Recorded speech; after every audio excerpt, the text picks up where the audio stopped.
പിന്നെ ഈ അരവിന്ദ് കെജ്രിവാൾ എന്ന് പറയുന്ന ആ മഹത്വവൽക്കരിച്ചിരിക്കുന്ന വ്യക്തിയുണ്ടല്ലോ, സ്വാതി മലിവാൾ പല കാര്യങ്ങളും വെളിപ്പെടുത്താൻ പോവുകയാണ് എന്ന ഒരു ഇന്റർവ്യൂ കൂടി ഇന്ന് കൊടുത്തിട്ടുണ്ട് എന്നത് കൂടി ഞാൻ എങ്ങനെ എങ്ങനെ കാട്ടുകയാണ്. സ്വാതി മാലിവാൾ ഉം. അറിയാമായിരിക്കുമല്ലോ, ആം ആദ്മി പാർട്ടിയുടെ രാജ്യസഭാ എം പി സ്വാതി മലിവാൾ ചില കാര്യങ്ങൾ വെളിപ്പെടുത്താൻ പോവുകയാണ്. അതും അരവിന്ദ് കെജ്രിവാളിനെതിരെയാണ്. ഈ മദ്യനയ അഴിമതി കേസിലടക്കം ഇപ്പോൾ എന്തായാലും ആറാം ഘട്ടത്തിന്റെ കൊട്ടിക്കലാശത്തിലേക്ക് എത്തുന്നതല്ലേ ഉള്ളൂ. ദില്ലിയിൽ തെരഞ്ഞെടുപ്പ് ആകുന്നു.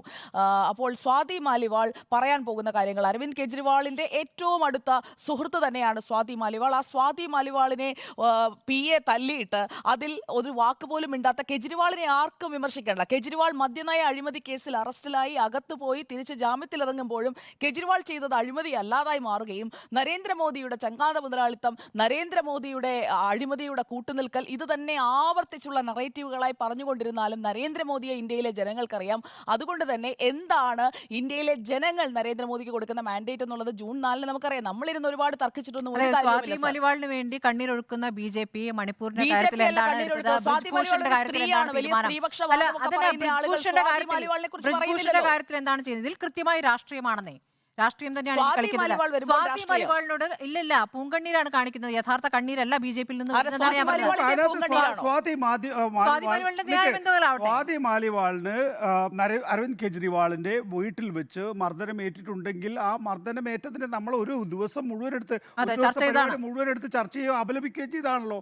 ആർക്കതിനകത്തൊക്കെ ആരാ അതിനെയൊക്കെ ഡിഫെൻഡ് ചെയ്യാൻ? ഞാൻ അന്ന് ആം ആദ്മി പാർട്ടിയെ ഒരു കുടിൽ വ്യവസായ പാർട്ടി എന്നും അങ്ങനെയുള്ള ഒരു കുടിൽ വ്യവസായ പാർട്ടിയിൽ സ്വാഭാവികമായും സംഭവിക്കാൻ കഴിയുന്ന ചില അപഭ്രംശങ്ങളാണ് സംഭവിച്ചിട്ടുള്ളത് എന്ന് വിലയിരുത്തിയിട്ടാണ് ഞാൻ ഒരു ഘട്ടത്തിലും അതിന്റെ അടുത്ത എപ്പിസോഡിലേക്ക് എത്തട്ടെ സർ. ഒരു ഘട്ടത്തിലും അരവിന്ദ് കെജ്രിവാളിനെ അക്കാര്യത്തിൽ ന്യായീകരിച്ചിട്ടില്ല. അദ്ദേഹത്തിൻ്റെ അക്കാര്യത്തിലുള്ള മൗനവും പോലും നേരത്തെ സുജിയ തന്നെ പറഞ്ഞതുപോലെ തന്നെ BJP-ക്കെതിരായിട്ടുള്ള പ്രതിഷേധത്തിലൊന്നും എനിക്കൊരു കഴമ്പുണ്ടെന്നു തോന്നിയിട്ടുമില്ല.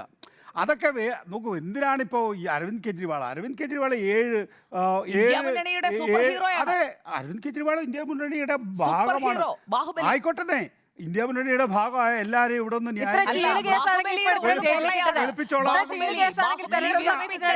സംഘടനാ സംവിധാനമില്ലാത്ത ആദർശങ്ങളില്ലാത്ത ഒരു രാഷ്ട്രീയ പാർട്ടിക്ക് സംഭവിക്കാൻ കഴിയുന്ന സ്വാഭാവികമായ കാര്യം. ആ ബലൂൺ പൊട്ടിയാൽ ചിലപ്പോൾ പ്രശ്നങ്ങൾ വരും എന്നുള്ളത് കൊണ്ടല്ലേ കൊണ്ടുപോയി ജയിലിട്ടത്? ബലൂൺ പൊട്ടിയാൽ പ്രശ്നമല്ല മാഡം. ബലൂൺ പൊട്ടിയാൽ ഷൂ എന്ന് പറഞ്ഞ് താഴെ വീഴും. അങ്ങനെ വീഴുന്ന ബലൂൺ തന്നെയാണ് അരവിന്ദ് കെജ്രിവാൾ. വീണിട്ടില്ലല്ലോ. അതൊരു ബലൂണാണ്, കൊള്ളയാണ്. അല്ല, മണിക്കൂറിനകം മറുപടി കൊടുത്തത് 75 വയസ്സിന്റെ കാര്യത്തിൽ മണിക്കൂറിനകം മറുപടി കൊടുത്തല്ലോ. എല്ലാവർക്കും മറുപടി പറയേണ്ടി വന്നല്ലോ BJP-ക്ക്. ഇത്രയേ ഉള്ളൂ സുജി. അതായത് ഈ ലോക്സഭാ തെരഞ്ഞെടുപ്പിനെ സംബന്ധിച്ചിടത്തോളം നരേന്ദ്രമോദി സൃഷ്ടിച്ചിട്ടുള്ള ഒരു ആഖ്യാനമുണ്ട്. ആ ആഖ്യാനം പൊളിഞ്ഞു വീണിരിക്കുന്നു. രാജ്യത്തിൻ്റെ വിവിധ ഭാഗങ്ങളിൽ നിന്ന് വരുന്ന പ്രതികരണങ്ങൾ അദ്ദേഹത്തെ അസ്വസ്ഥമാക്കുന്നു. ആ ഡെസ്പറേഷനിൽ നിന്നാണ് അദ്ദേഹത്തിന് ഈ പറയുന്ന ഒരു മുസ്ലിം ബാഷിംഗ്, ആ ലാംഗ്വേജ് വരുന്നത്. അത് അരുചികരമാണ്.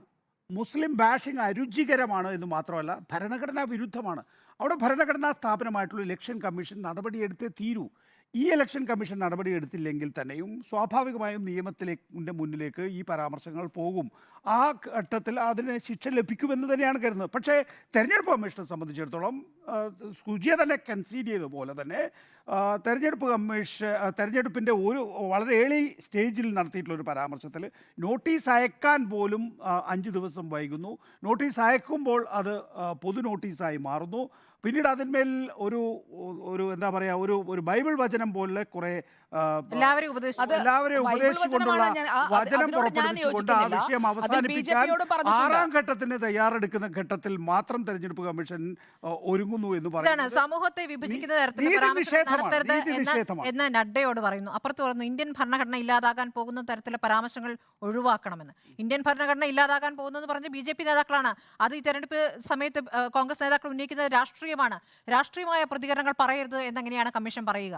അപ്പുറത്ത് വർഗീയ പരാമർശങ്ങളാണ്, അപ്പുറത്ത് മുസ്ലിം എന്ന് ആവർത്തിച്ച് പറഞ്ഞുകൊണ്ടിരിക്കുകയാണ്. എന്തിനാണ് അങ്ങനെ പറയുന്നത്? മാഡം, അങ്ങനെ പറയാൻ പാടില്ല എന്ന് മാഡം തെരഞ്ഞെടുപ്പ് കമ്മീഷന്റെ ഓർഡറാണ് എന്റെ കയ്യിലിരിക്കുന്നത്. അതിൽ 10 പോയിന്റേഴ്സ് ആണ് പറഞ്ഞിരിക്കുന്നത്. അതിൽ 6th one എന്ന് പറയുന്നത് the BJP has been specifically warned against using religious and communal overtones in their campaign speeches. അത് തന്നെയല്ലായിരുന്നു ആവശ്യം.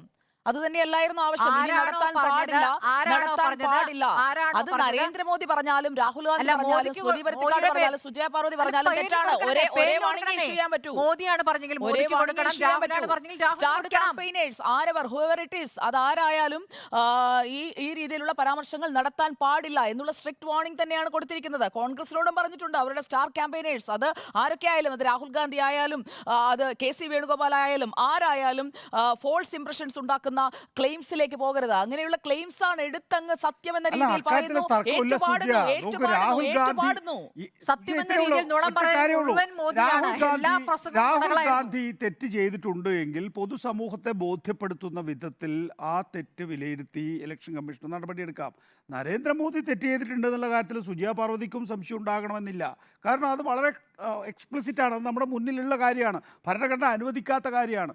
അപ്പോൾ അവിടെയാണ് ഞാൻ നേരത്തെ ചൂണ്ടിക്കാണിച്ചിട്ടുള്ളത്, നരേന്ദ്രമോദി ഡെസ്പറേറ്റ് ആണ്. നരേന്ദ്രമോദി 2019-ലും 2014-ലും കമ്മ്യൂണലായി വേർതിരിക്കപ്പെട്ട ഒരു സമൂഹത്തിന് മുമ്പിൽ അവതരിപ്പിച്ച കാര്യങ്ങൾ ഇപ്പോൾ ഔട്ട് ഓഫ് കോണ്ടെക്സ്റ്റ് അവതരിപ്പിക്കുകയാണ്.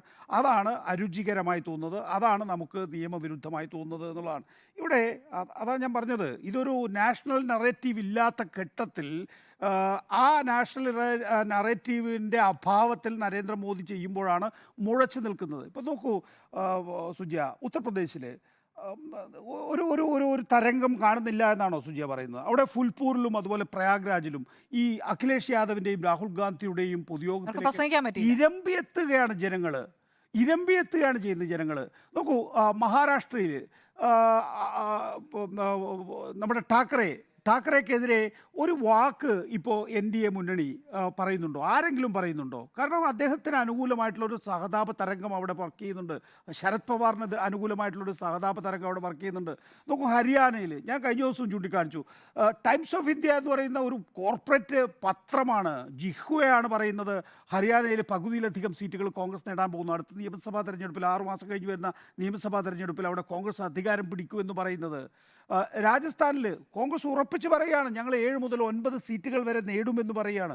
ബീഹാറിൽ നിതീഷ് കുമാറിൻ്റെ സ്ഥിതി ഇവിടെ നിന്നുകൊണ്ട് നമുക്ക് കണ്ടാൽ മനസ്സിലാകുന്നില്ലേ? നിതീഷ് കുമാറിൻ്റെ എന്തൊരു സ്റ്റേച്ചറായിരുന്നു, ഒരൊറ്റ ചാട്ടത്തോട്, അവസാനത്തെ ഈ ചാട്ടത്തോടു കൂടി കൊമ്പൊടിഞ്ഞ് വീണില്ലേ അദ്ദേഹം. ഇന്നിപ്പോൾ നിതീഷ് കുമാർ എന്ന് പറയുന്ന അയാളുടെ പാർട്ടി JDU എന്ന് പറയുന്നത് ഇന്നിപ്പോൾ ഇന്ത്യൻ രാഷ്ട്രീയത്തിലുണ്ടോ? അതിലൊന്നും മാറ്റങ്ങൾ ഉണ്ടാകില്ല എന്നാണോ പറയുന്നത്? അപ്പോൾ അതായത് അമേരിക്കൻ പ്രസിഡന്റ് തെരഞ്ഞെടുപ്പിൽ സാധാരണഗതിയിൽ നമ്മൾ സ്വിംഗ് സ്റ്റേറ്റ്സ് എന്ന് പറയുന്ന പോലെ സ്വിംഗ് സ്റ്റേറ്റ്സുകൾ ഉണ്ടായിരിക്കുന്നു എന്നുള്ളതാണ്.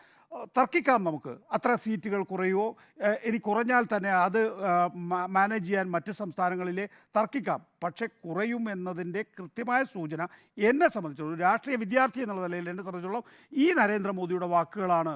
അദ്ദേഹം ഉപയോഗിക്കാൻ പാടില്ല എന്ന് അദ്ദേഹത്തിന് നല്ല തിരിച്ചറിവുള്ള, കാരണം അദ്ദേഹം തന്നെ ഉപയോഗിക്കുന്നു, പിന്നീട് അത് റിട്രാക്ട് ചെയ്യുന്നു, ഉപയോഗിക്കുന്നു, അദ്ദേഹം അത് റിട്രാക്ട് ചെയ്യുന്നു എന്ന നിലയിൽ അദ്ദേഹം തന്നെ അക്കാര്യത്തിൽ കുണ്ഠിതപ്പെടുന്നത് കൊണ്ട്, അദ്ദേഹം തന്നെ പശ്ചാത്തപിക്കുന്നതുകൊണ്ട് അദ്ദേഹത്തിന് അറിയാമായിരുന്നു അത് ഉപയോഗിക്കാൻ പാടില്ല. അത് ഉപയോഗിക്കേണ്ടി വരുന്നത് ഈ തിരിച്ചടി അദ്ദേഹം മുൻകൂട്ടി കണ്ടുകൊണ്ട് തന്നെയാണ്.